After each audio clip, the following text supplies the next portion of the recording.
Hi, this is Bob Papa, voice of the New York Football Giants, and this is the Big Blue UK and Ireland podcast.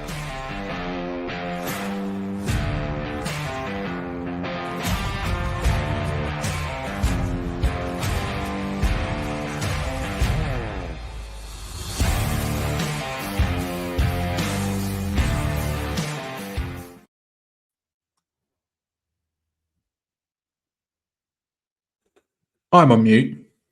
There we go. I'm off mute now. Welcome back, Giants fans, to the latest edition of the Big Blue UK and Ireland podcast. As always, proudly in association with Andy's Man Club, lads. It's okay to talk. At this time, we are 100% British, but absolutely, as always, still 100% Giants.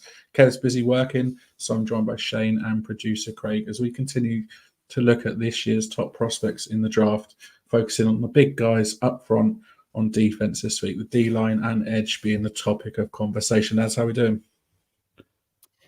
Yeah, not too bad. I just confirm, it is Dan that's here for 2 weeks in a row. Yeah, we got that. I just want to make sure. Yep. I just don't want to feel like I'm imagining. It's not an imposter. It's me. Yeah, all good. Obviously, draft season's picking up quite a lot. A lot of college players are having their pro days, either having them, or are due to have them over the coming days as well. So the draft content here is not going to be easing up anytime soon, and if anything, it's going to get more intense over the next few weeks. Yeah, it's onto the defensive side of the football on what are mine and Dan's favourite episodes of finding out players that we know absolutely nothing about, which is always good, and we get to share it with all of the viewers and listeners at the same time. So we're just as shocked as you are to hear some of the names and some of the numbers. So looking forward to this one. It should be good. I enjoy talking defense at the best of times.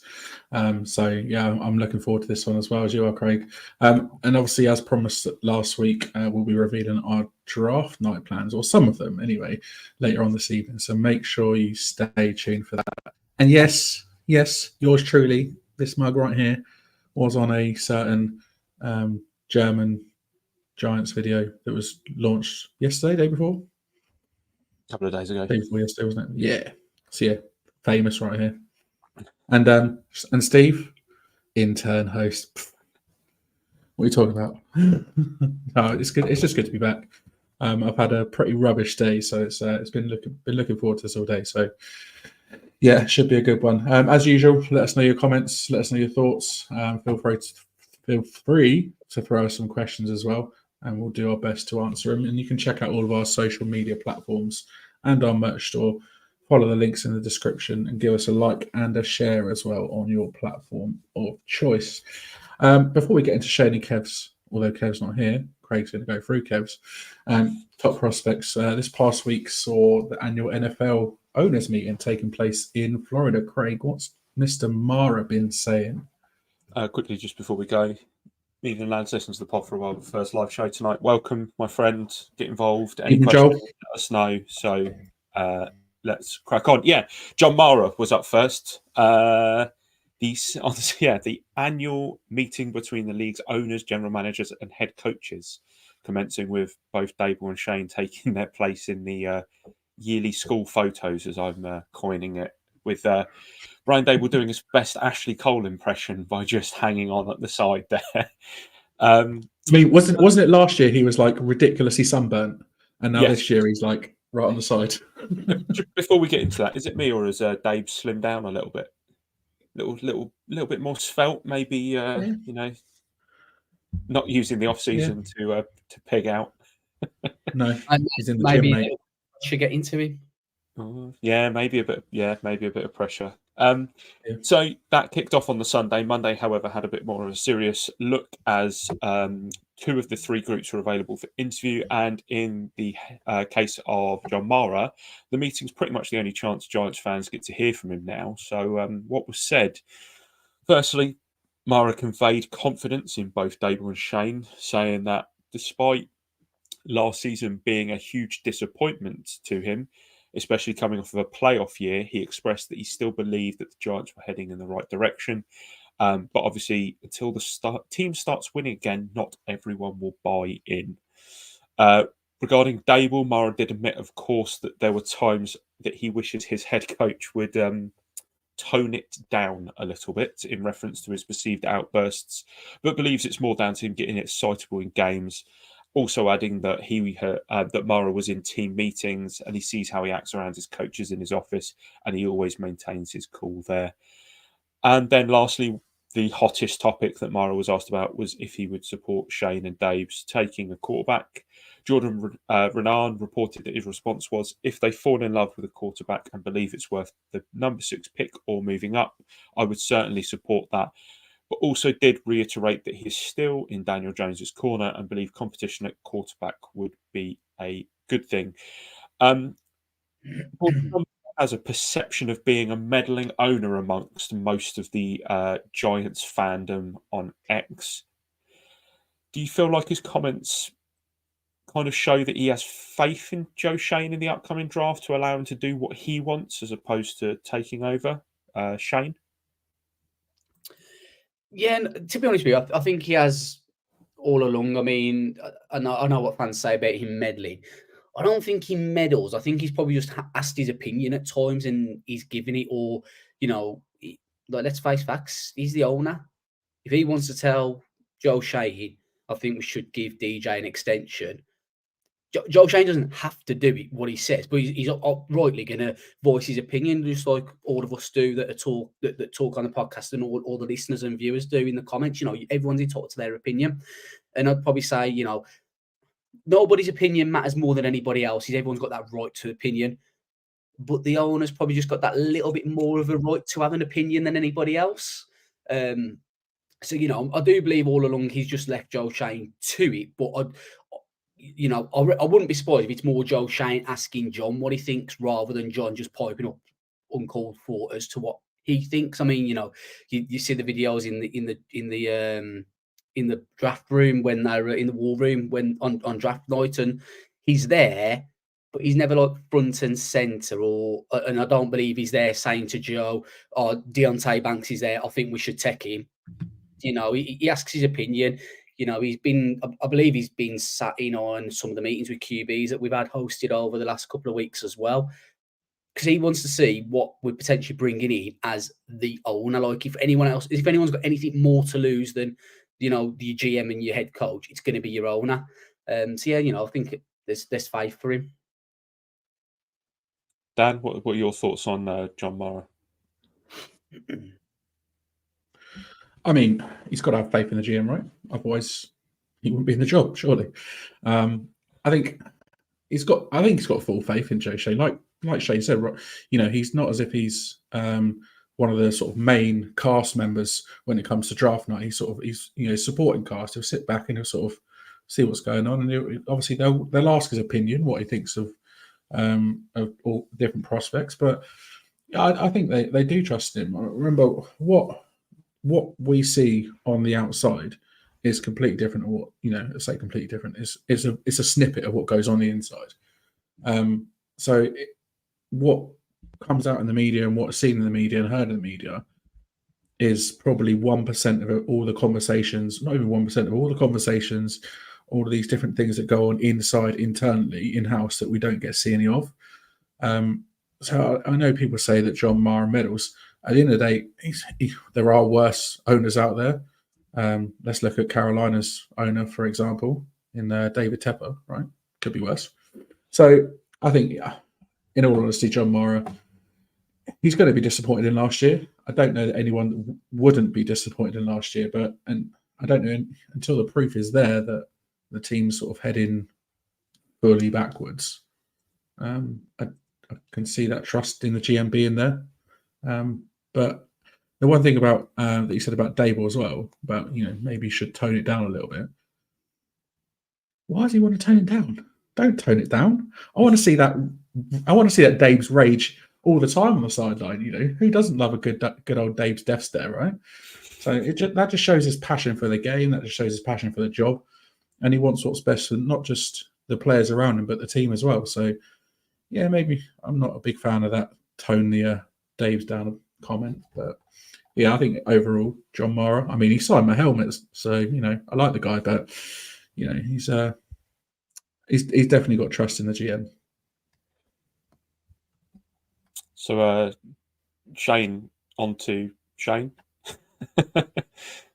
Yeah, so obviously after the owner, so the GM Joe Shane spoke, a fair few different topics were spoken about from Joe Shane. The first one was obviously regarding Daniel Jones, who's going to be entering year 2 of his $160 million. Yeah, that's right. Just to clarify, I didn't cut out $160 million contract extension that he had last year. He's recovering from a torn ACL. During his chats, Shane revealed that Daniel had progressed from running on an anti-gravity treadmill. Anybody? What's an anti-gravity treadmill? I mean, I looked it up myself before I walked in the gym and went, "Have you got one of them anti-gravity treadmills?"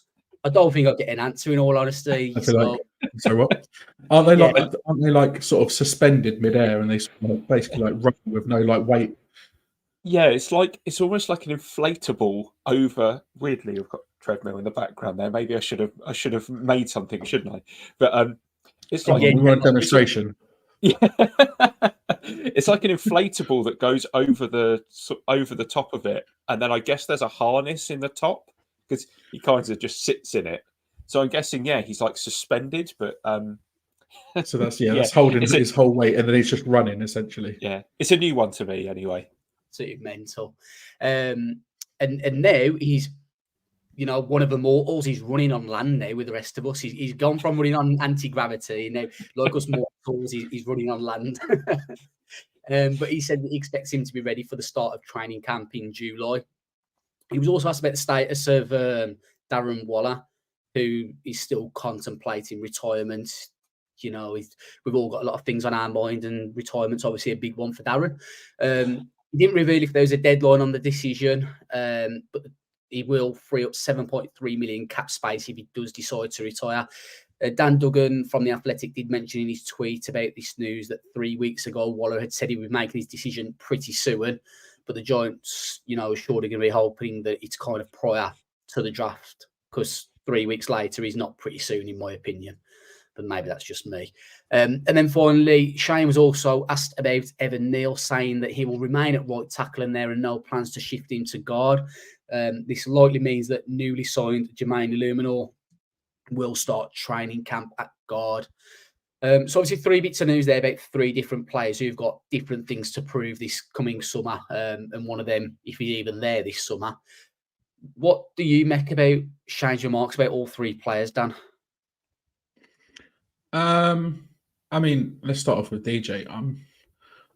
Yes, his contract was $160 million. What? But I'm a little bit surprised that he said he's going to be ready to go by the start of camp. I mean, I know like recovery, rehab, everything has come on leaps and bounds in the last few years, and I know recovery from an ACL tear is less than it used to be. But the fact that he's going to be potentially be ready by July. When it was week October, wasn't it? He tore his ACL. Was it October, November, even maybe I can't remember whenever it was. But that's a real short turnaround for an ACL tear. So that did surprise me a little bit. But if he's on track to make that comeback for camp, I mean, camp will be sort of fairly light work for him. I don't think we'll see him sort of in full drills at all throughout camp. Remains to be seen, I suppose. With Waller, I'm not surprised he's not made his mind up yet. These wily veterans tend to take their time when it comes to making a decision whether they want to come back or not. I mean, he's only 31. He's heading into his 10th season with his injury problems. He'll probably leave it to the very last minute to make a decision. I'd be surprised if he comes back whenever he does make that decision. All signs seem to be pointing towards him hanging up his cleats. So I'd be very surprised if he does come back. But yeah, it'd be nice to save that big chunk of cash against the cap. And on Evan Neal, I'm not surprised that they've gone with. They've sort of said he's going to start at tackle. We said that last week he was always going to be given a chance to prove himself at tackle. After all, picking him number 7 is saying you believe in him to be that starter that you want him to be. They'll no doubt reevaluate during camp. They'll reevaluate as they go through the pre-season and then into the regular season as well. But yeah, not surprised in the slightest at that. Yeah, Jones. I mean, we've spoken about Jones probably every Until the pod since Charles come home. Yeah, every pod since he signed that contract, even when he wasn't playing, I think we were still talking about Jones. So, Here we go. Here's yeah, yeah. Here's a challenge for next week. Let's go the whole pod without talking about Daniel Jones or even mentioning his name. So on, let's do it. So yeah, like there's not really much more I can add about Jones. You know, at the end of the day, the injury will take as long as it needs to take. You look at Wandale. Wandale didn't. He came back towards the end of camp, I think, and his was pretty late. So we'll wait and see. Evan Neal, again, we've spoken about Evan Neal a million times. The fact that he's going to be given an opportunity to play right tackle should be surprising to no one. At the end of the day, it's year 3. Yes, he's been awful. Does he still deserve the opportunity to play in the position that he was drafted for under a brand new offensive line coach coming off of an injury hit season where maybe some fans were happier to see him injured than actually on the field? Yeah, he still deserves it. I just hope that the Giants are aware that the leash has to be short on Evan Neal, and worst comes to worst, they need to pull the trigger and move Illuminor out there, especially if something like drafting a Penix comes into play, because that's a very dangerous situation for us to even put someone with his injury history out there. The Waller one is probably the one I want to focus on more, because I feel like Chris brought up a really good point here that I think after the draft we might get more info. Maybe he wants to know if we draft a QB. If not, he might retire. And I think that's a really good point, that there could be a potential that Waller's thinking to himself, I don't want to play with Jones again. I don't want to go through the same issues that we had last year. Maybe he's looking at maybe a rookie QB with Jones being given the beginning of the season, and much like Jones did to Eli, it'll be a case of the rookie comes in when Jones starts to falter, and they need to take a look there. But Holty also said if Waller hasn't decided his heart's clearly not in it anymore, time to retire and release that album. Bobby Skinner posted a thing saying he was willing to take on bet on Waller retiring and releasing his album on the same day. So I think that's a good one. So yeah, I think the injuries take the toll. As we spoke about, I think it was a couple of weeks ago, there were reports that Darren Waller doesn't love the game of football, and I think it's very difficult to G yourself up for another training camp when you don't have the fire in your belly because you don't love playing the game of football. It's it's a job to you. So I think that's the end. I just feel like he kind of has the Giants at ransom at the moment, and that's the biggest problem, is the amount of money that we're potentially not able to use because he's got it all kind of locked down at the moment. Yeah. Just before we move on, I'll put this out to the listeners as well, just with a yes or no, and I'll ask you too as well. So just simple yes or no. If you are Joel Shane, would you cut Darren Waller today? And the list, and wow, what's that? I don't know why I've had balloons going up on my screen. Right? That's for the list. Happy birthday, Shane. I know, yeah. Listeners just want to comment yes or no. Just get your opinion as well. Would you cut Darren Waller today? Dan, you go first, mate. It's got to be yes, I think. And it's a no from me. Really? Ooh. Yes. I just feel like he still has something to offer. And I do kind of agree in the sense of he's waiting till after the draft to see the state of the roster. Maybe not a QB, but at least the state of it. And, if we happen to take a Roma Dunze or a Malik Neighbours, maybe that takes some of the heat off of Waller being that outlet for the offense, that maybe he'll be able to feast a bit more. So it's interesting. I've got one person agreeing with me, James, saying he wouldn't cut him. And then Kieran, yes. Steve, yes. Chris, yes. Joel, yes. Holty, yes. And James, the impact on the cap if he retires. So at the moment, I believe he's under contract for about 14 million. We'll make a 7 million saving on the cap if he retires. It's essentially the same as us cutting him at this point. He's still under contract and still is allowed to pick that up, even though he retires, apparently, which is a very strange thing for the NFL. But I suppose that's it's all part of the CBA, isn't it? Mm-hmm. It's all part of collective bargaining. But I mean, it is a tough one with Waller, because I do think he still has something to give, but I don't know whether his heart is still in it or not. You know, it's like if he really wanted to come back, he would have been like, regardless whether whoever we got a quarterback, whatever the situation is, yes, I'm coming back for another year. But you know, that might just be me. He might just be sitting there laughing his head off, thinking all these guys think I'm going to retire. I'm going to come back at some point, and it's going to take everyone by surprise. You know, it's his prerogative. Chris has said there are some hot tight ends in this draft. Ben Sinnott. Yeah, man. Yeah, Ben's my tight end crush this draft. You tend to find that you have a player at each position that you just have a little bit of a soft spot for. And in our mock draft, because we all do mock drafts that often at the minute, I think he's usually there in like the 5th round. And don't forget, we've got a very capable tight end in Dan Bellinger.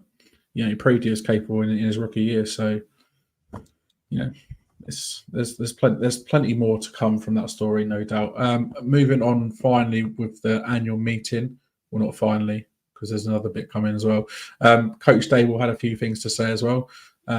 Not a lot in comparison to John Maher and Joe Shane, but he did shed a little bit of light on a few things. He was questioned about his demeanour on the sidelines, and that he's a very passionate person. There's times where he wishes he'd handled things differently. But he also revealed there's a sort of self-evaluation process that he does, and he's going to continue to evolve. Again, we want to see that Dave's rage. We want to see that death stare. If a player fucks up, we want to see that death stare. We want to see that rage. He also spoke on play calling, but remained pretty tight-lipped about the plan, saying no decision has been made on if he will take over from Mike Kafka on play calling duties. He said, whatever I feel is best for the football team, that's where we'll go. Kind of expected that sort of answer. He wasn't going to reveal anything this early. We probably won't find out until week 1 of the regular season, really, because I mean, even through preseason, they're going to give it to Kafka, aren't they? To sort of test it out and see how it goes.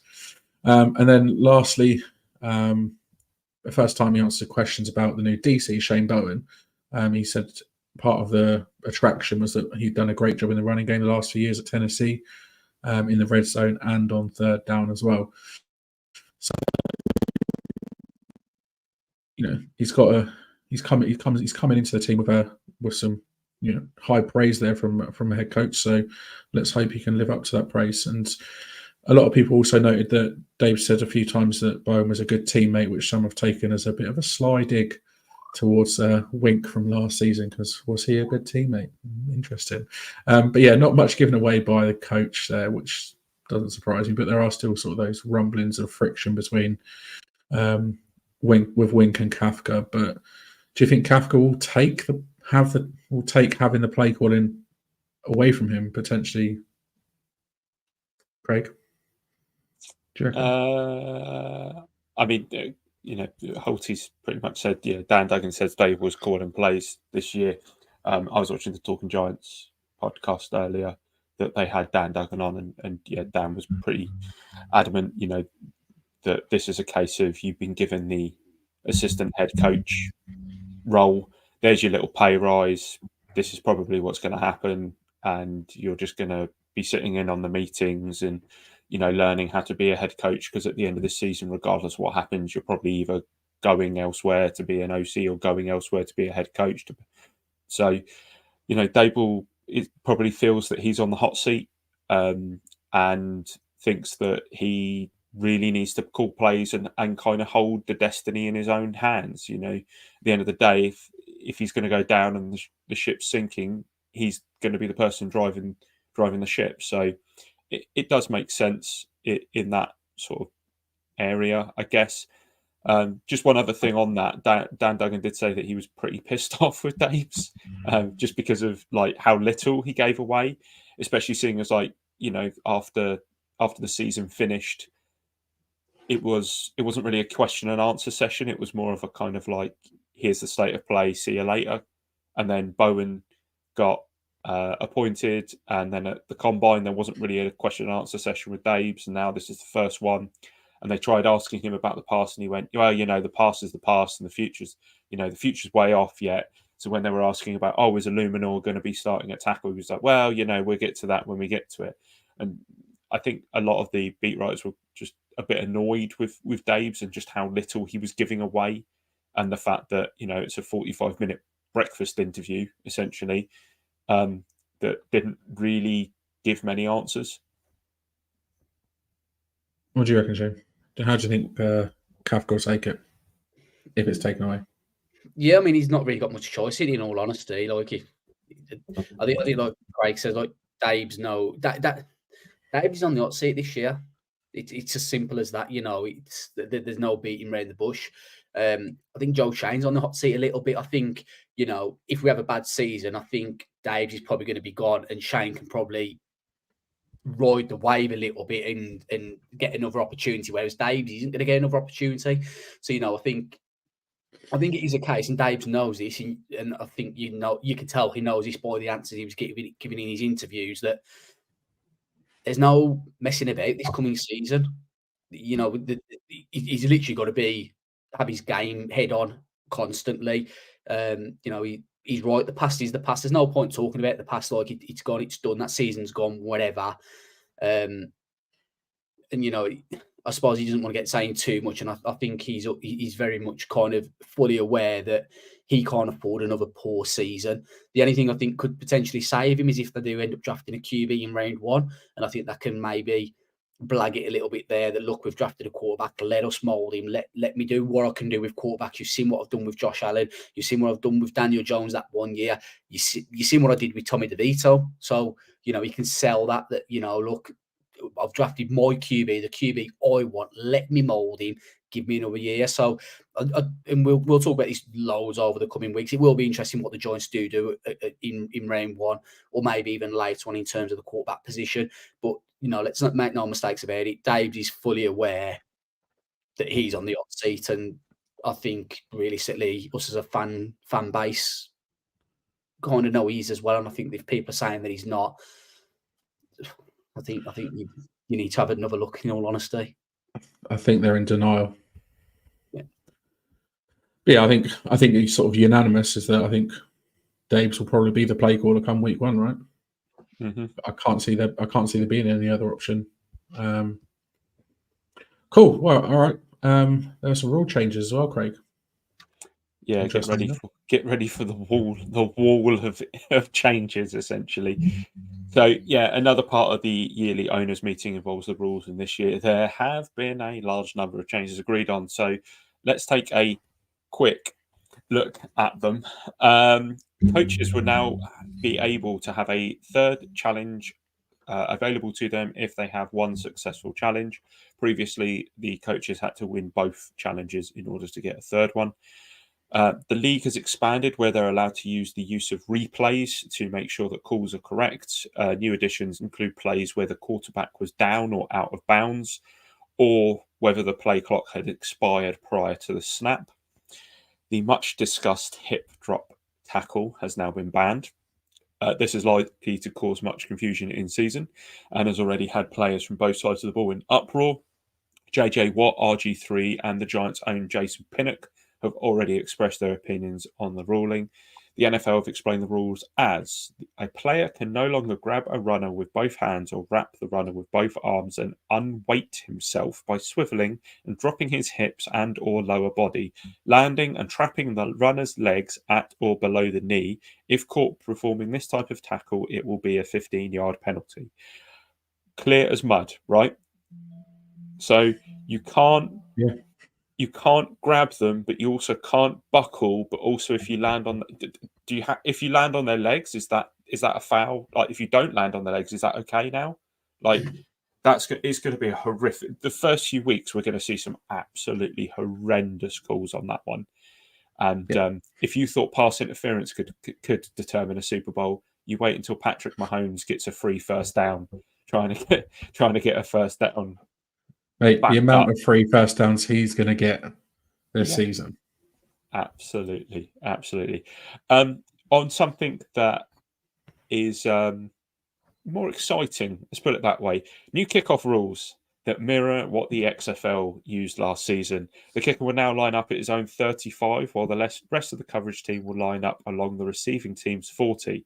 The receiving team can have 2 returners inside the landing zone, which is from the 20-yard line to the goal line, while the rest of the receiving team lines up at the 35-yard line. You cannot fair catch it anymore, and neither line can move until the receiver possesses the ball. Again, very wordy. Looks exciting in concept, and I see that the Steelers have gone out and signed Cordell Patterson to a 2-year deal straight off the back of that. We've got Gunner, mate. Come on. Well, interesting. I've got a question for you both on that in a minute. Other rules approved also include moving the trade deadline a week to after week 9, so the Tuesday after week 9 rather than the Tuesday after week 8, just to allow for the fact that we now have 18 game weeks in a season. Unlimited player return transactions in the postseason from injury. Practice squad quarterbacks being allowed to be the emergency QBs and not having to be on the 53-man roster. Non-traveling player declarations being clearer. I have no idea what that means. And finally, an extension to the preseason Hawkeye feed for coaches, which again, I guess that is something to do with the way that they're able to review plays in real time. So a lot of changes, the biggest ones being the kickoff and hip drop tackle. I'll ask you two about those in a second. First of all, does Gunner potentially have a slight issue on his hands with the new kickoff system, and maybe Isaiah McKenzie was brought in to preempt that, Shane?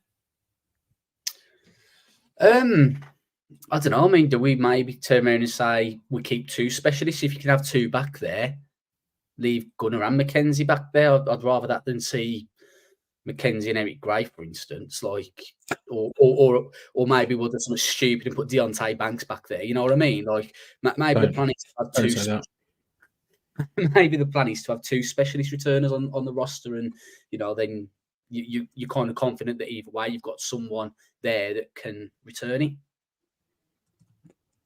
Dan? I mean, maybe they'll have McKenzie for kickoffs and Gunner for punts. Who knows? It's very true. But I mean, either way, I think we've got 2 pretty damn good kick returners in McKenzie and Gunner.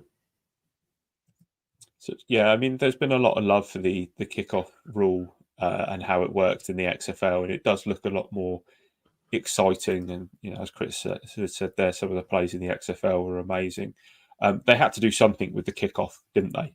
I mean, it was just getting stale, and there was so little being returned. One of the other changes, though, was on the the onside kick, which means that you have to declare it now. So you can't. There's no surprise. There's no surprise onside kicks anymore, and I think you can also. Was it something? No, I think that was the alternative rule was you can only do it in the 4th quarter. But yeah, you have to declare it. So do you think that kind of kills the onside kick? Even more so than it already has done, yeah.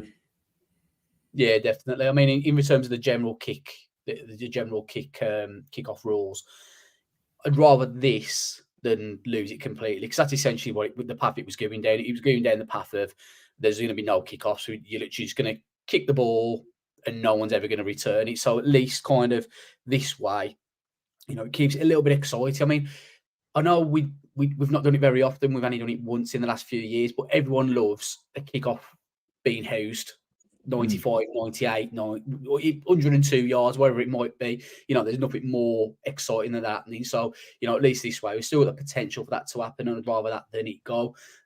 Declaring the onside kick, I don't like that one at all. That's part of what makes it. But when someone does it, you're like, oh shit, they've gone for the onside kick, rather than being told by the commentator and the Giants have declared they'll be going for the onside kick. Like, oh, great, thanks. Might as well turn it off. That's what it feels like.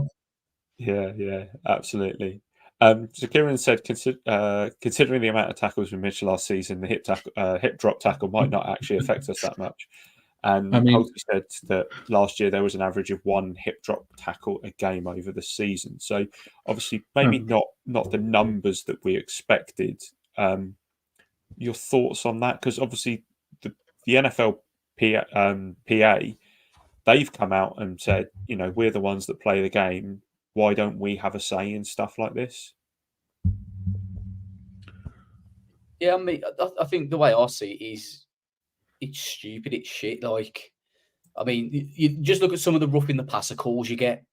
You get roughing the passer calls where it's like, what's the defender meant to do? So, look, I personally think, especially week 1, there's going to be flags for hip drop tackles all over the place. The defender's going to be like, look, I've got no other choice. It's either that or I just watch him run by me, and then I'm probably going to be cut tomorrow morning because I've let him run by me. Negates the need for a defender. It's like, there you go. End zone's there. See you later. Yeah. Mate, got a large Pepsi while showing your way to the end zone. Yeah, if that stat's true, that there's only 1 per game on average over the last season, then hopefully it won't cause too much impact. But full well, week 1 there's going to be so many flags for that being thrown, and it's going to decide games. Because it's not as if it's just a 5-yard, it's a 15-yard personal foul, and it's a big flag. And like I said, how many are going to go in the favour of Patrick Mahomes next season? There's going to be plenty of them. The kickoff, I love it. I've seen quite a few of the plays from the XFL from last year, and I think it looks fantastic. But I don't know if it is in terms of a touchback, in terms of like just kicking it through the end zone. Like, are they still allowed to do that? Yeah, I think it's really weird, and it's going to be hard to interpret exactly what happens until we kind of get live games. I think if it goes into the end zone, it's a touchback. It's fine. I think if it lands in that, what did they call it? What was the word they called it? The landing zone. If it ends up in the landing zone and then bounces into the end zone, I think it goes forward to the 25 or the 30 or something. I don't know. It's the rule change was massive, so I only taken like little bits from it, but until we see it in live action, I think it's going to be one of those ones that's going to take a few weeks until we really grasp it totally. Yeah, there were some really sort of exciting plays that were in the XFL last year, and I think at the time they were saying, the NFL needs to take a leaf out of their book and bring this kind of kickoff into the game, because, like you said, it was going to get to the point where a team scores a touchdown or a field goal, and then you're just going to give it to the opposition team on the 35-yard line. They're not going to have to kick off. It's just going to be a snap at the 35-yard line or the 25-yard line or whatever it is. Touchback at the 30-yard line. Thanks for that, Chris. So yeah, they had to do something, and I think this. I love the fact that all of the defenders and both sides of both teams, they're sort of lined up opposite each other, almost like mano a mano. Like, come on then, try and beat me. So it looks quite cool when you watch it on video. But yeah, I like that one. But the hit drop tackle, remains to be seen, I suppose. We'll have to wait and see until week 1. And then lastly, we're still going with the annual meeting. Shane? Yeah, so the final bit of news, excuse me, is it was announced during Monday's annual meeting that the Giants have been awarded the Global Markets Programme rights for Germany. I don't know any German whatsoever, so I'm not going to be attempting to say any of this in German. The press release that was sent out said the Giants will kick off their marketing rights in Germany in April during the 2024 NFL draft. On April the 27th, which is day 3 of the NFL draft, the team will announce their draft pick live from Germany with a collection of fans and alumni. The Giants also recently announced their International Fan of the Year, who was a German native who was surprised with a video message from legend Eli Manning and a trip to attend the 2024 NFL Draft in Detroit. Interesting. Guten Abend, Giants in Deutschland. You're welcome. A little bit of German for you there. GCSE German coming in handy, yeah? Absolutely, mate. That's pretty much all I know. Yeah, that's where you might recognise this mug from, like we said at the beginning. Someone made an appearance in one of the videos. Oh, behind a big blue Germany flag, which, we're all friends with big blue Germany, but yeah, I can guarantee we'll play the Panthers in Germany, Chris. I wouldn't be surprised. I have a thought on that. So there's actually like 10 teams that have been awarded Germany over the last 2-3 years. Now, the Panthers obviously have the game this year, but we weren't the only people to be awarded Germany this year. I think the Colts and one other team were also given Germany this year, in addition to the 7 teams who obviously have already been there.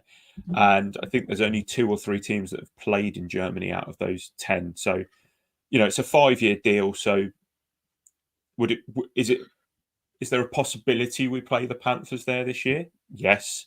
Would I bank on it? No, not at all. It's a 5-year deal, really early. Doesn't come into fruition until the 1st of April. So they've got 5 full seasons to get the Giants over there. Whether they pull the trigger straight away is another question.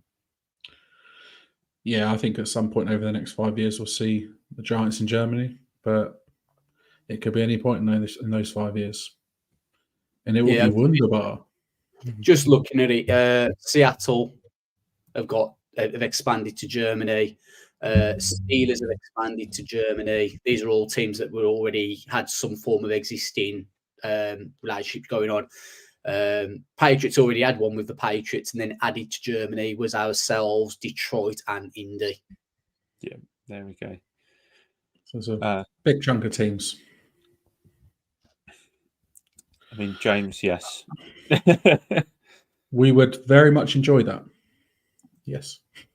We'll take solace in the fact that we have Graham Gano, Jamie Gillan, and Jermaine Illuminor, who are all, from our fair shores on the team at the moment. So, and it's the most UK players on an NFL team ever.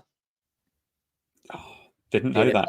NFL UK tweeted it out. I think it might have been yesterday. I'm just trying to find the tweet now. They tweet a lot. Hearty helping of UK players now on the Giants roster. The most UK players on an NFL roster ever. There we go. Happy days.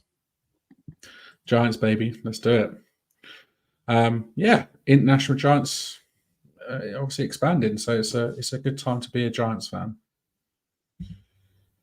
Alrighty. Right. On we go. On we move. Before we get cracking with the top prospects, we've got a few updated mock drafts to tell you about. You'll never sing that. Most UK players, you'll never sing that like that.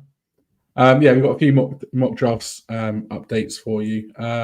Mel Kiper, Phil Yates, Jordan Reed, Bucky Brooks, Daniel Jeremiah, and Lance Sirlein are the 6 sort of main ones. Phil Yates and Jordan Reed haven't changed. Mel Kiper went for Roma Dunze, and previously went with Malik Neighbours. Bucky Brooks and Daniel Jeremiah have gone with Malik Neighbours. And Lance Sirlein, I mean, he's got a thing for offensive tackles because especially coming to the Giants as well. His previous mock draft was Fuaga out of Oregon State, and this latest one is JC Latham out of Alabama, both offensive tackles. So, all signs seem to be pointing towards receiver. But I mean, surely we don't take a tackle in round 1 again for the second time in 3 years, do we? Surely not. Lance Zerline's just trying to piss Shane off. Yeah, I was just going to say, Absolutely. I mean, he's not replied to my tweet on Twitter or X, which is annoying, Lance. And there you're mocking off defensive tackles constantly. Like, literally, you are trying to piss me off, and you're doing a very good job as well, just so you're aware. I mean, yeah. I mean, I can't. We've got Andrew Thomas, we've got Illuminor, we've got Evan Neal from Needy. What more? We don't need another rookie. Come on, let's face it. But yeah, we'll obviously, like I said, all signs seem to be pointing towards receiver at 6. Kev might not be too happy about that, as he seems to be liking the quarterback pick at 6. But if there are any more updated, Shane's like, no thanks.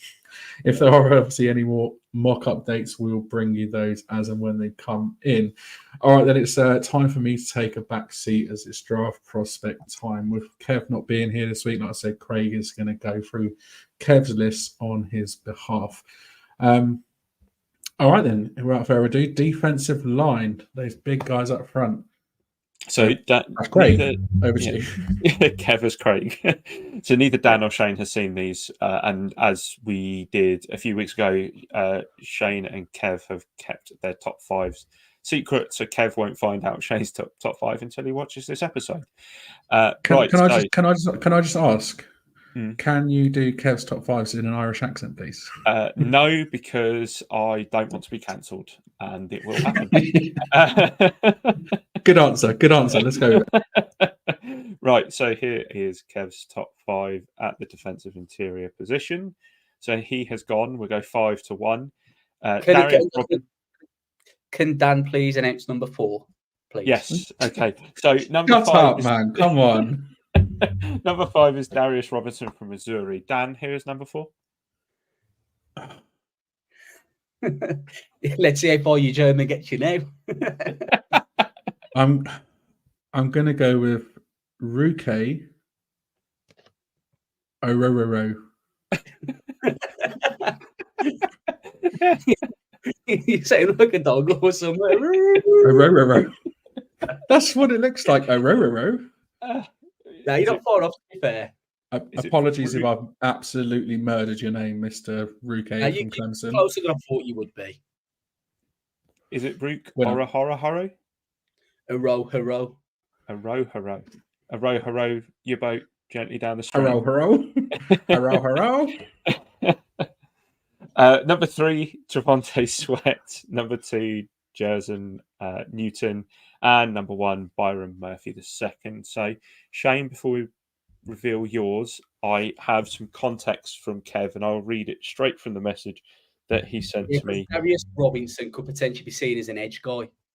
Yes, so that was his point. He said, some see Robinson as a defensive end, but I see him as a big defensive end in a 4-3 and an interior defensive end in a 3-4, lining up next to Sexy in nickel. That was his thought process behind the Darius Robinson bit there. So if we bring yours up here, very similar. Par 1. 80% the same. Number 5. I'll let you say the name again. Haro. Does sound like Scooby-Doo. And Steve said Dan doing his best Tim Allen impression. God. The only difference we've got is obviously I've got Chris Jenkins out of Michigan at number 5. Otherwise, 4 down to 1 are kind of exactly the same for me. So you let me know who do you want to focus on out of those, and I'll bring up the stats for the viewers. I think we might as well just go with number 1 to begin with, Byron Murphy at Texas.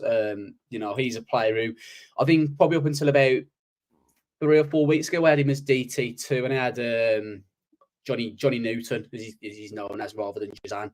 I had Johnny Newton at number 1 for a while, and then kind of Byron Murphy's just kind of overtaken him, and you can kind of see the reasons why it's on the screen. I mean, this year he posted a 91.1 PFF grade, 80.5 run D grade, and a 91.5 defensive grade. Put up 6 sacks, 45 pressures, and 22 total tackles.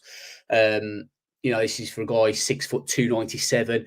He ran a 14.4.87 seconds with a 10-yard split of 1.69, which I believe was the third fastest out of all D tackles.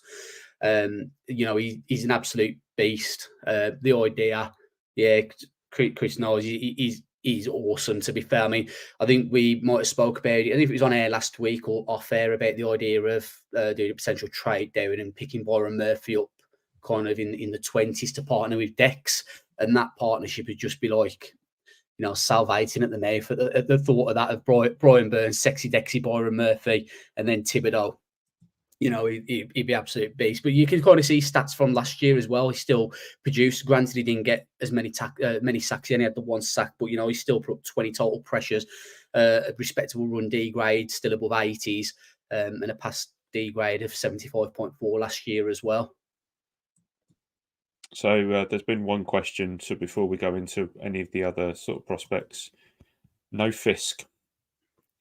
Yeah. So honest to God, like DT4, I think I'm quite confident with Rook being at DT4, but literally DT5, I could say next season will all be my top 10 at some point, which we will discuss maybe on this episode about what's coming with that or later on in future episodes. But like literally DT5 come down to me between Mekhi Wingo out of LSU, Chris Jenkins from Michigan, Michael Hall out of Ohio State, Dwayne Carter out of Duke, and Braden Fisk out of Florida State. And it was literally just like a bit of a coin toss. And the reason I went for Chris Jenkins is just because he's an absolute athletic freak. If you look at his stats when he was at Michigan last year, 82.7 grade, again, respectable run D grade at 82.3, 70.5 pass defensive grade, putting up 2 sacks, 20 total pressures and 36 total tackles in 15 games. Had a good combine, ran a 4.91. He's 6'3", 299 pounds. So, he's a little bit heavier than Byron Murphy is, but a little bit slower as well. 10-yard split of 1.17. He put up 29 on the bench press, which was the second best of any defensive lineman at the combine as well. So, he's an athletic monster, to be fair. He's a little bit raw. Projections there is top 50. He's definitely a day 2 kind of guy. But like I say, in all honesty, like my DT5, much like my wide receiver 5 a couple of weeks ago, I probably could have picked about 5 or 6 different guys to slot in at that 5 spot. And it just comes down to just the player that I like the most. And, that was Chris Jenkins. Let's go with Rook then. Talk to us about Rook.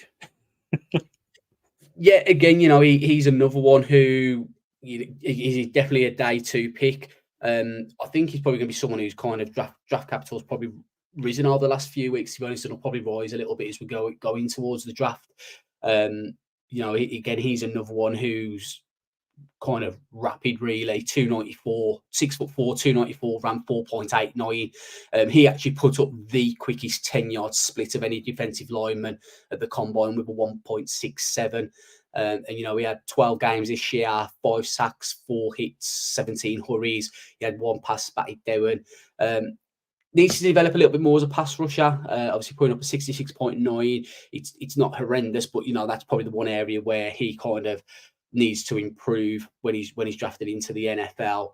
But in 11% pass rush win rate, which isn't too shabby, 82.3 run D grade. So he's sorry, that's Chris Jenkins stats I was looking at there. Yes, 8.7% pass rush win rate and a 78.6 run D grade. So, he's someone who he's going to be a day 2 pick along with Chris Jenkins. And I think a lot of D tackles are going to be selected on day 2, guys that I've mentioned that haven't made the top 5. And then I guess lastly on defensive interior rankings here, Byron Murphy, Texas, Trevonde Sweat, Texas. 2 Texas players in the top 3 for both of you. Different kinds of beast or kind of very similar?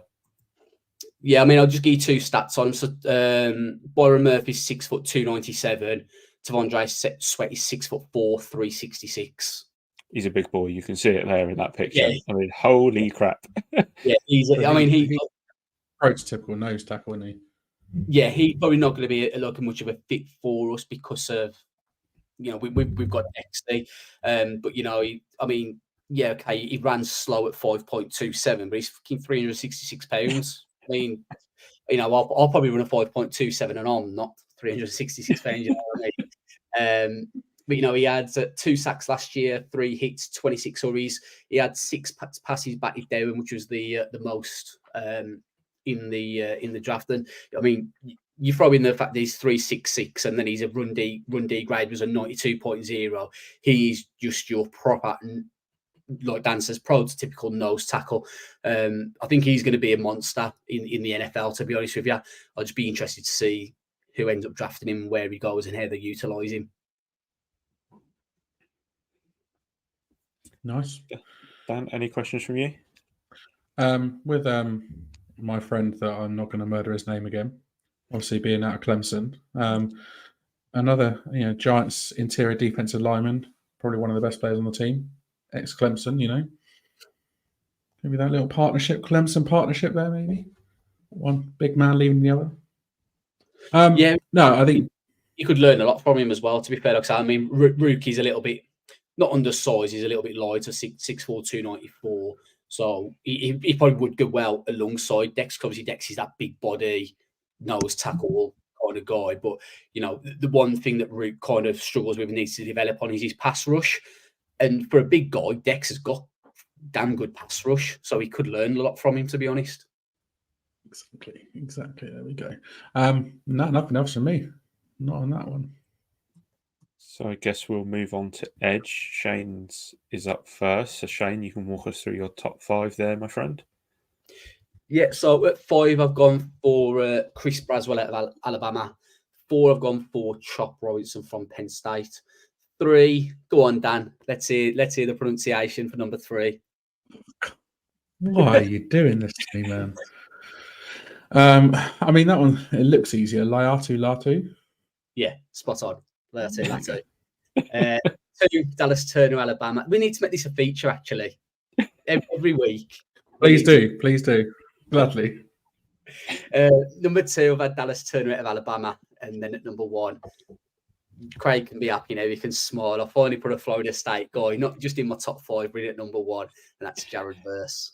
So just before I reveal Kev's, I just want to sort of say something about Jared Verse. It was week 1 of the college football season 2 years ago, I want to say 2022. I was in a hotel room in Disney World and LSU versus... Where's this going? Careful. And we were watching LSU versus FSU, and this was the time when I think we were talking about me getting a team, and I was pretty much set on LSU. And I remember watching the game. Jared Verse was absolutely monstrous. He was everywhere. I think he had 2 or 3 sacks. He blew up multiple plays. And that was kind of the turning point for me actually choosing Florida State. So to see Verse now come out into the pro, I'm really interested to see where he goes. From a personal level, I don't think he comes to the Giants at all. I kind of wanted him to go to the Saints because of Anna, but the Saints are taking an offensive tackle. There's, it might be one of the easiest picks to predict in the entire draft that they will take an offensive tackle because Ramczyk is screwed. And was it Penning? You didn't like Penning, did you, Shane? No, I wasn't a massive fan of his. Yeah, he's done nothing. So I'm a little bit disappointed, but I am interested to see where Jared Verse goes. So Kev has got 2 differences to yours. One.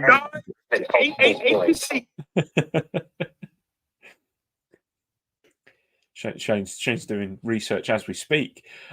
So Kev's gone 2 different to yours, Shane. 5 is a different player, and then 2 players have switched. Any ideas where he might have gone?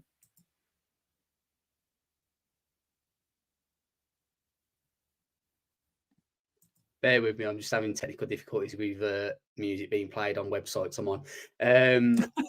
So I'd imagine he's gone for Jalen Troyce at 5 out of Washington. Mm-hmm. Not Braylon, sorry, Braylon. And the switch, is it just two players, like, say, maybe Latu at 2 and Turner at 3, or is it like a Latu at 1 and Verse at 3? No, they're next to each other. They are next to each other. So you saying a swap of 2 and 3? Dan, I reckon 1 and 2. I reckon Turner at 1, Verse at 2. Look at that. So he absolutely nailed it. Braylon tries at 5. Oh, look at this. It's like you guys talk about this stuff, right? Not to each other, though, believe me. Kev's like, who you got in your top 5? I'm like, go away, stop copying me. It's my own work. So Braylon tries at 5, Chop Rossington again at 4, Latu at 3, Jared Verse at 2, and Dallas Turner is his number 1. So I guess we might as well start with the top 2. We'll start with Jared Verse just because he's top in the list of graphics that I've got here. So take us through your thoughts on Jared Verse, who obviously is your number 1, Kev's number 2.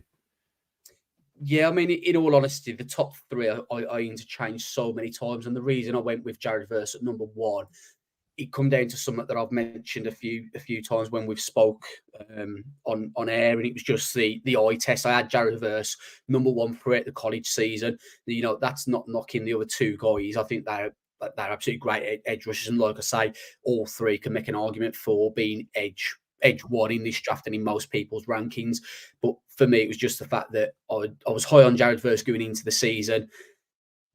He had a great season anyway. And it just comes down to trusting what I've seen on the tape and the eye test for me. You know, Dallas Turner's going to be a complete stud. And if I had to have a bet, I'd probably say maybe right now Dallas Turner is going to be the first defensive end or the first edge player drafted on draft night. And, you know, he's come from a good program, Alabama. He's absolute monster. So I was getting my stats up. I mean, you know, look at the combine. He ran a 4.46, a 1.4, 10-yard split. He's absolute monster, Dallas Turner is. But Jared Verse is just as good. A little bit slow with a 4.58 40-yard dash and a 1.6 vert. But, you know, he did put up 31 on the bench press. So he's a very physical guy. Look at his stats from last year, 83 PFF grade. Run D, 65.3. So there's some room for improvement there, like kind of in terms of setting the edge potentially on the running plays. But, you know, a 90.5 pass defensive grade with 11 sacks, 60 pressures, 1 forced fumble. Just having a look at what other stats I might have on my screen. 14 QB hits, 35 hurries, 2 passes batted down. You know, for me, he's my number 1, but if I can understand why Kev's got Dallas Turner at number 1. Likewise, if someone said I've got Latu at number 1, I'd be like, yeah, I'll get that. I completely understand that as well. So Latu's issue is does that come down to the injuries? It does for me, yeah. You know, if he hadn't had the injury issues that he's had, he probably would have been number 1 for me. I mean, you know, absolute beast. For people that don't know, he was at Washington and then got medically retired, transferred to UCLA, who then cleared him medically. And you know, he's had a really good couple of seasons. I mean, his PFF grade 96.4 last year, an 81.9 run D grade, a 94.4 pass D grade.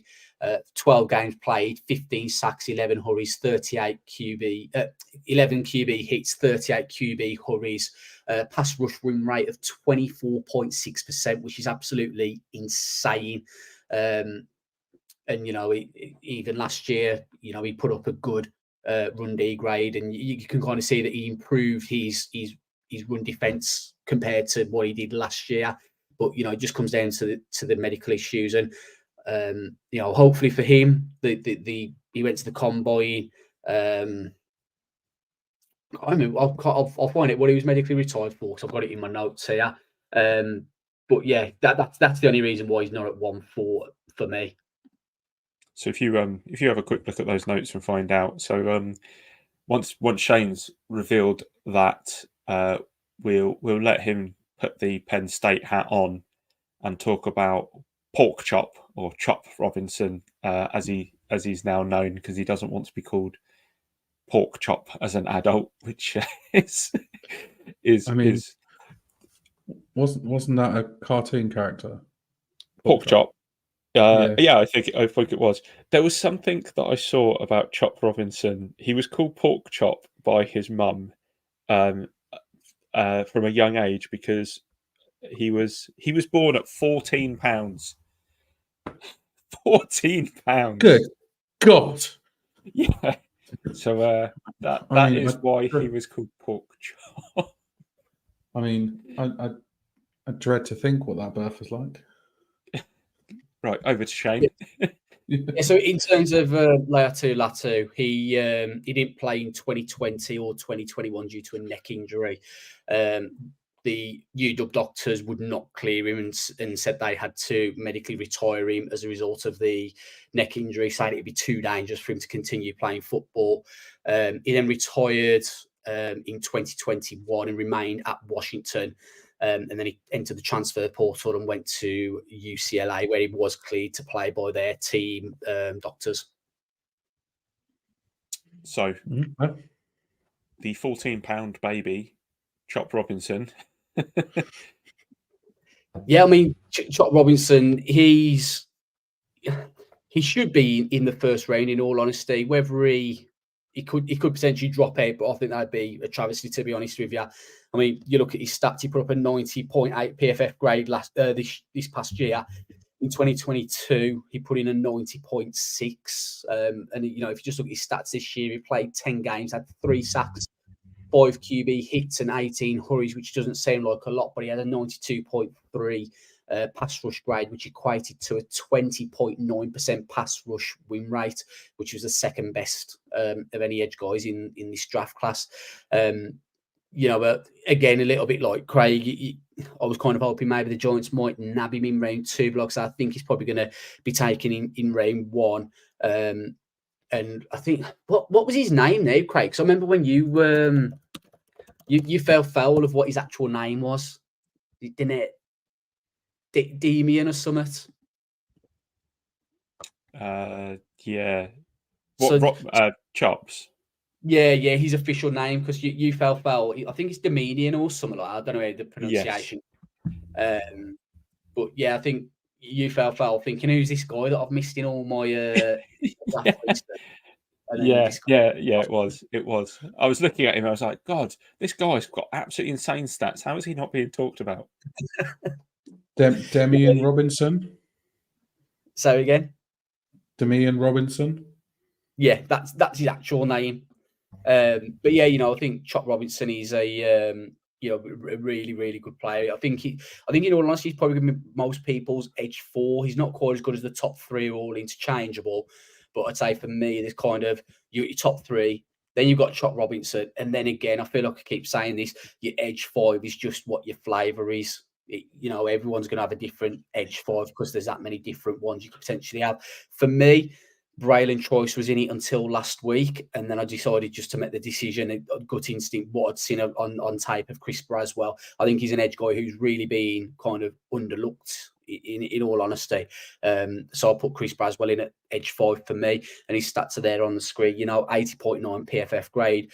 Like most of these guys, not the greatest run defensive grade with 67.2, but he did have an 87.8 pass defensive grade. His stats here: 14 games, he had 13 sacks, 10 quarterback hits, 33 hurries, 18.2% pass rush win rate. So he's not been in the 20s of the last couple of players I spoke about, but being in that mid to late teens at 18.2% is still very good as well. And he had 3 forced fumbles as well. So for me, I think Braswell, I've just put Braswell there on potential and the fact that I think he's been underlooked. But Braylon Choice was also, he was in there right until the very end. He's a really good player out of Washington. He had 15 games this year, 6 sacks, 17 hits, 53 hurries, 1 pass batted, 88.9 pass defensive grade with a 16.2% pass rush win rate. So that's just dropping down a little bit compared to the previous guys I mentioned. 0 forced fumbles, but I can understand why Kev's got him at 5. He was there for me up until the very end, in all honesty. So there have been a couple of questions, I think. So let me just find those. Obviously, not something that we're going into today, and I can't remember if he was in your top 5 a couple of weeks ago. Tyler Guyton. Tyler got. So I'm having a look if he was in my top 5. No, he wasn't. I'm just wondering if I've got him. Yeah, I've got him as a tackle because I know that he could potentially sort of look at playing guard potentially. I think I've seen him touted that. But yeah, I do like Tyler Guyton. He's kind of one of those players that for me he's on that bubble of maybe going late round 1, early round 2. He's a pure right tackle. So if any teams out there are potentially needing a right tackle, particularly, and don't want to draft a left tackle to play right tackle, I'd have no issues with Tyler Guyton. In all honesty, I would probably have him at right tackle 3. I'd probably have Fuaga and Amarius Mims above him, but purely as a right tackle, he would be right tackle 3 for me. He's absolute beast of a guy as well. 6'7", 327 pounds. Absolute monster of a guy. Going to be a mauler, but definitely just a sole right tackle for me. Cool. Thanks for that, Chris, and also thank you for the comments on the graphics. They take a fair bit of work to do, but they're definitely worth it.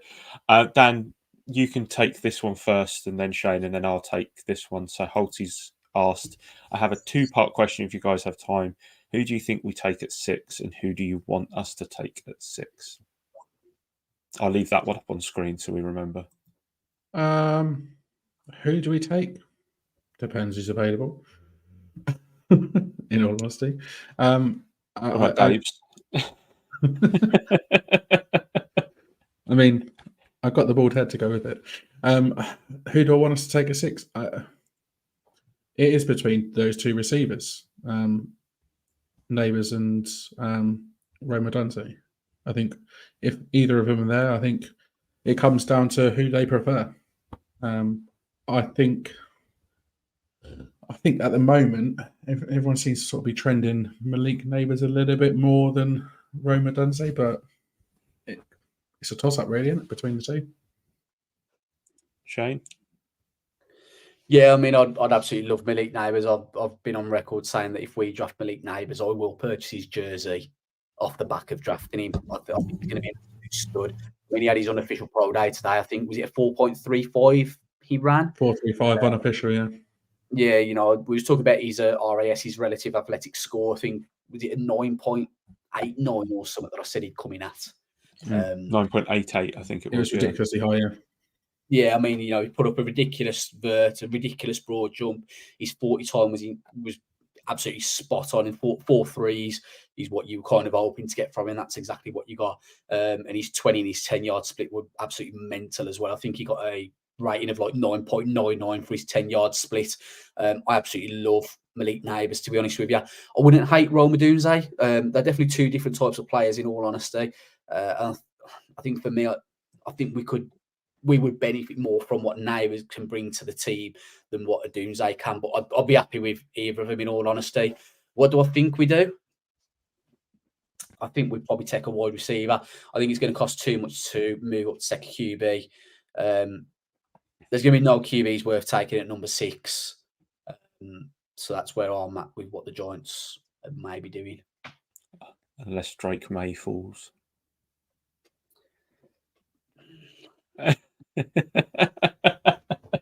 You never know. You never know. You never know. I've got to agree. After watching a little bit on both of them, I kind of want a Dunze more. I feel like Neighbours is a game breaker, like he has that game breaking ability. But I don't know if maybe a Dunze is just maybe slightly more consistent. But a lot of people have said that a Dunze benefited from Penix, whereas on some of the tape, Neighbours was maybe hindered slightly by some underthrown balls from Jaden Daniels. So he'll fit more with Daniel Jones then. All right, so Neighbours is nailed on. So yeah, we had another couple of questions coming actually. So a little bit off topic. Yeah. Do you think the Giants try and sign any of the IPP kickers? I wouldn't be against it. I got a feeling that I can't remember his name, the guy who hit the 60-yarder. He visited with the Saints today. I get the feeling they probably sign him. Gano is kind of locked down, isn't he? So I don't think we'll do anything this year. Be nice from a podcast perspective, and from being in the UK and Ireland. But replace one British guy with another.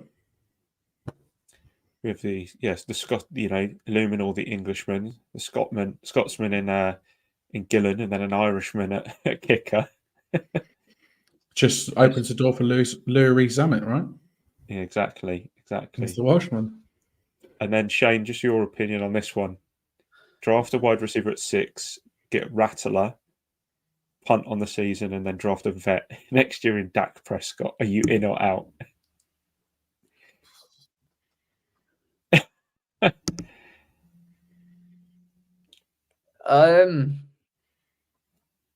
I'd be in, depending on what the quarterbacks look like in the draft next year and where we're drafting. There's been a lot of talk about Spencer Rattler. Is Dak an upgrade over Daniel Jones? He is. I'm sorry, but he is. He is. I think Dak's quite underrated. I don't think he's as good as what the Cowboys fans make out he is. But I don't mind Dak Prescott. Do you think Dak kind of benefits from his supporting cast? CD Lamb, Gallup. But we'll have Malik Neighbours. Big time. And Wandale Robinson. He's a better, regular season quarterback, yes. But how many playoff games has he won? How many can't do it in the big games. How many playoff games has Daniel Jones won? And we're ready to get rid of him. I mean, he's got one. And that's not good enough. We still want to get rid of him. So I like that, to be honest with you. And I've got to be honest with you.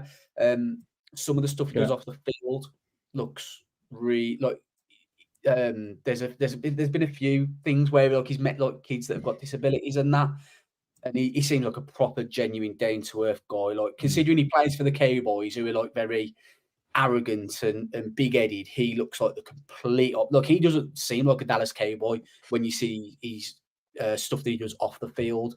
He seems like a proper genuine down to earth guy. I just don't ever want to see Dak Prescott pull on a Giants jersey. Thanks very much. That's my opinion. Can't stand the guy. I think off the field, fair enough. He does a lot for the community, but I think he's overrated, in all honesty. I do have a question for you, Shane, about D-line and edge. So going into day 3, any potential prospects that we should be keeping our eyes out for? A deep dive. I'm having to dive deep into my my draft guide here for day 3. I mean, in all honesty, I don't know what you guys kind of think, but I hope. Well, I'll say I hope. I'd like us to draft a defensive tackle at some point, but then you think, well, we drafted Jordan Riley last year. We drafted what's his name the year before? He did his ACL at Spurs. DJ Davidson. Yeah, thank you. So, Jordan Riley showed flashes at times last year. I'd say DJ Davidson's probably going to be a better, not replacement, but if you want to take Dex out to take a breather for a play or two, Davidson will go in. But it depends on what Shane Bowen kind of wants to set up like. I mean, if I just look at some of my stats here on players that kind of stand out, I mean, and I will mention, apparently the Giants did work out edge rusher Mohamed Kamara at the Colorado State Pro Day. This was per Troy Pauline of Sportkeda. Apparently, Kamara stood on most of his numbers from his outstanding combine workout, where he ran the short shuttle in 4.45 seconds and the 3 code is 7.34 seconds. And apparently he was then put through a bunch of pass rushing drills by the New York Giants, and it looked pretty good. The rumour is that the Giants like Kamara, who they view as a potential backup stroke rotational pass rusher in their system. So that might be one player to kind of keep an eye out for. Mohamed Kamara out of Colorado State, I think I said it was. But kind of in terms of D-line, I mean, they 3 guys. I mean, I do kind of quite like Jordan Jefferson out of LSU. 6'3", 313 pounds. So he'd probably kind of do well next to Dex. He's not going to be a replacement for him. He had 13 games this year with 3 sacks, no hits, 4 QB hurries, and 1 pass batted down. 1 D grade of 72.4, which we know is obviously an area that the Giants have kind of really struggled in. And if we want to focus on that, another one to watch out for might be Marcus Harrison out of Auburn, 286, but he did put up an 87.4 run D grade on the season. So these are the kind of players that I'd be looking for, players that can stop the run, because we apparently we signed all these players last year to stop the run, and guess what? We didn't stop the run. So you'd think that's where the team have identified as a potential weakness. Nice. Thanks for that. I've got some players to look out for. And, there's definitely some names to keep your eye out for as well, listeners. Even though our defensive line is looking pretty solid, you can't ever rule it out, and there's always room for improvement. There's always some young, exciting players to bring in. Now, as we are only 29 short little days away from round 1 of the NFL draft, we thought it was time that we reveal what our plans are for the big night at the end of April. Following on from our successful draft night party we had 2 years ago, we had a year off last year because Craig, you were away in Thailand. I was in Japan. Japan. One of the. I knew it was one of the two. We thought this year. I was watching the Giants draft from the bullet train. At what time in the morning? Was it like 10 a.m. or something? Yeah, it was 10 a.m. That'd be weird. That'd be really weird. But yeah, following on from our successful gathering we had a couple of years ago, we thought this year, how can we turn it up a notch? Well, we are pretty excited to announce that all 4 of us will be in Kev's little war room on the 25th of April, and that for the very first time in Big Blue UK and Ireland history, we'll be coming to you live on draft night, streaming from midnight onwards all the way through to the end of the first round, in what is gearing up to be a draft night extravaganza. And it's not just the first time we're going to be streaming live on the draft. It's going to be the first time all 4 of us are in the same room together, and actually streaming live with each other. So we're really, really looking forward to that. It's going to shape up to be a pretty big night. Craig, what else can the viewers expect from us on that night? Yep. So we are going to run a charity raffle in advance. It will be for Andy's Man Club. So we'll be raising money for Andy's Man Club. All you'll have to do, and details will follow, but all you'll have to do is donate to our fundraiser, and you'll be entered into a raffle to win a gaming chair that has been given to us by our friends at Trust. And as part of that raffle, we will also give you a free digital download draft Bible that we are working our fingers off at the moment to get ready. So everybody has the ability to have at their fingertips all the stats and information for every single prospect that was at the combine. There will also be other giveaways on the night as well for multiple different things. We have a Salute to Service scarf that we got from our trip to the Patriots game earlier last season. We will have a couple of T-shirts to give away. We have 2 £25 vouchers from our friends at USA Sports to give away. So definitely worth checking in with us on the night. And we'll announce details of the raffle as soon as we have more information. I'm just going to very quickly hijack producing duties, producer Craig. James has asked, do I book half a day off work to stay up for the draft? And Chris has answered it absolutely perfectly, saying definitely, James. Yes. I can confirm I'm onto my long weekend off, so I've got the Friday off, but I have booked the Thursday off to be able to travel there and to meet up with the lads. So you're not going to be the only one who's booking time off work. I know I've done it. Don't know if any of the other guys have. Craig has, Dan has. Yeah. And what Kev, but Joel said as well, do it, James. I already have. And James, pressure. Oh, go on then. Pulled your arm. That was a hard decision to make, wasn't it, James? And then you've got opportunities to win yourself some prizes, James, as well. Exactly. Now, just one thing to add with the gaming chair. The gaming chair is open to people in the UK and Ireland only. The same with the £25 vouchers for USA Sports. However, any of the podcast merchandise and the Salute to Service scarf will be open to anyone worldwide. I don't know if I'm going to regret that, but worldwide. Shipping costs. Oh, it's only a scarf. I tell you what, we will do as well. We'll come up with some other stuff as well to give away. So some I'll do. I'll put in for this is we'll give away a copy of Madden for the upcoming year. I'll buy that game outright and send it to somebody. It'll be Madden 25. Madden 25. Yeah. So it's not out till August, but I'll do it myself. I'll buy it and then we'll post it out on release day.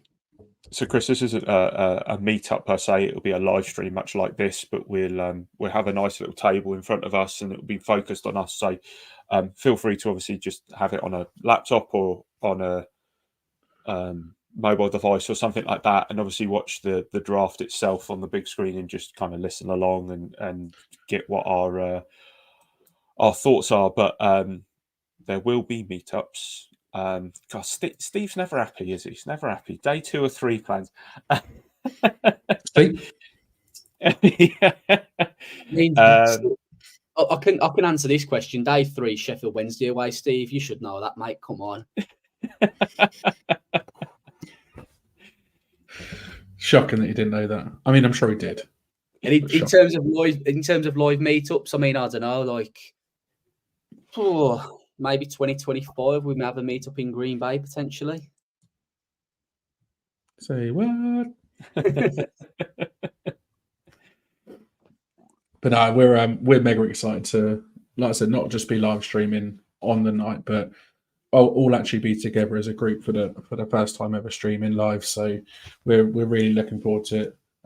It's going to be a huge night for us. We hope it's an enjoyable night for the viewers out there that want to tune in and watch along with us. And please do tune in and watch along with us, because we do all this for those that watch and listen to this podcast. So it's going to be a cracking night. Live draft will be amazing. I mean, don't tempt me. I don't know if I'm meant to say this, but I'm going to say it anyway, and hopefully producer Craig at least doesn't have a go at me. But you're not just going to be seeing us four on draft night. That's all I'll say. And on that bombshell, that's all we've got time for this week, Giants fans.